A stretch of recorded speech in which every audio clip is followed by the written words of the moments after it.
Hello friends, if you're a Spotify user, there is this cool feature in Spotify settings which says Gapless Playback. What this does is it basically plays two songs without any gap. So basically the next song starts before the previous song ends, and you have an option to set the timing, that how much time you want to overlap. So basically you can see this crossfade.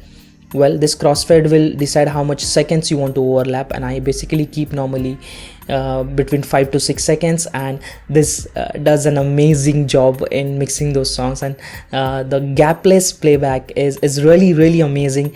I wish this feature was there on other music streaming apps also, but fortunately we have this on Spotify and they are like killing it with this feature. You can find this feature under settings and playback.